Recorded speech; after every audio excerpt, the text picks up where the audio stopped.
కేసీఆర్ కుమార్తె కవిత ఇక తెగించేశారు. ఇంతకుముందు ప్రశ్నించారు, అప్పుడే అర్థమైపోయింది ఆమె లోపాలేంటి, వాళ్ళ దగ్గర ఉన్న ఆధారాలు ఏంటి. ఈ దఫా అరెస్ట్ ఖాయం అన్నటువంటిది అనుకున్నదే. కాకపోతే ఈలోపు ఈడీలో ఉన్నటువంటి ఒక అధికారి కరప్షన్ కారణంగా కొన్ని రోజుల పాటు తప్పించుకుంది. ఆ తప్పించుకున్న దానికి భారతీయ జనతా పార్టీకి వీళ్ళకి లాలూచినే అన్నటువంటి కాన్సెప్ట్ని కాంగ్రెస్ పార్టీ జనంలోకి తీసుకెళ్ళి అది అధికారంలోకి వచ్చేసింది. ఇప్పుడు కవితకి అండలేదు, ప్రభుత్వపరమైనటువంటి సపోర్ట్ కుదరదు.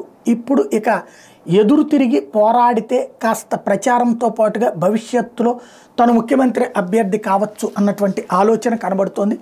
అందులో భాగంగానే ఈడీకి నేను రాను బిడ్డో, సర్కారు దవాఖానకు తరహాలో నేను రాను బిడ్డో ఈడీ విచారణకంటూ ఓ లెటర్ పంపించింది.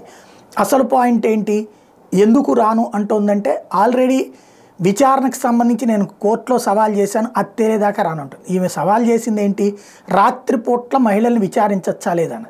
ఇప్పుడు పగటిపూట విచారిస్తారుగా, వెళ్ళొచ్చు కదా, సరిపోతుంది కదా. కానీ అరెస్ట్ కావాలి, అరెస్ట్ అయితే సింపతి వస్తుంది అన్నటువంటి కోణంలో ముందుకెళ్తోంది.